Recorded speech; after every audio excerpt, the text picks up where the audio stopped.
How it used to be was a process where networks and studios would develop multiple pilots, most of the time with talent attached, whether it's a star or a director.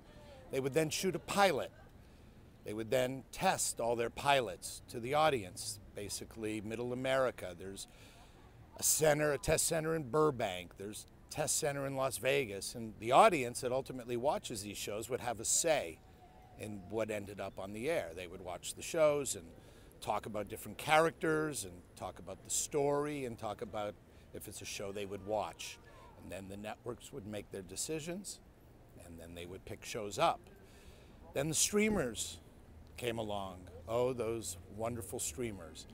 And they decided, well, why spend $1 million, $2 million, $3 million, $5 million, $10 million on a pilot and throw that money away if we don't like the show? Here's what we're going to do. Showrunner, come in. We really like the pilot you wrote. We're interested in picking it up. We'd like you to put together a mini room, hire a few staff writers. Here's your budget. Well, wait, I need a couple of high-level experienced people. Well, okay, then you can only have a couple of staff writers. So right away, opportunity is minimized. They'll write 4, 6 scripts, anywhere in there. They'll hand those scripts in, and Apple or Netflix or any of the others will look at those scripts and go, oh my gosh, this is great, I see the show. Fantastic, we're going to pick it up and go into production. Great, now what? Well, we're going to terminate those 4 to 6 writers you hired that helped you create the world, build the characters, basically who helped you get the show picked up. Wait, they're terminated? Yeah, because we're in production, we don't need them. So what happens now? Well, you're going to cover the set, you're going to do everything. All the post-production, cover the set and make the changes and then edit and do sweetening and do everything. Everything? Alone? Yeah. What about all those people that helped? Well, they'll find work somewhere. So now, all these young writers are back out on the streets looking for more work. And the biggest, most egregious slight is that these writers are not being taught how to run a set. They're not being taught how to talk to actors on set. They're not being taught how to edit. They're not being taught how to sweeten. So all of a sudden, the well of future showrunners is drying up.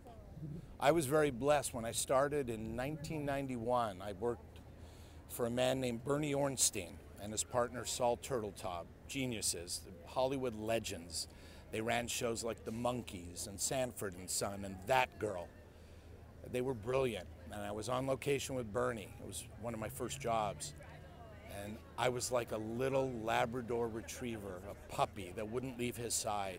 And he took me to casting, and he took me to editing, and he took me to sweetening and taught me everything about, and in 4 years I was running a network show. That's what needs to happen. That's what always must happen. Generally, the sets now are being covered by the showrunner and maybe 1 or 2 other mid to high level writers. It's just not there. There is no system of development, you know. And these young writers, these young storytellers of tomorrow are not being taught everything that I was taught and everything that I want to now teach them. That opportunity is not there. And the mini rooms, ostensibly, and we should have seen it coming, they want to eliminate the writers anyway as a profession. That's why they're so high on AI. And this was the first step in their little experiment, their little laboratory to see, can we create content without paying writers to be around during the entire production? And now the next step is, well, we'll have AI write these drafts. We won't have to pay these staff writers and we won't have to fire them because they're not writers. They're working on Wall Street, or they're working for a law firm, or they're working in their parents' business. They're doing everything except the very thing they dreamt of doing and now are not getting a chance to. It's got to stop.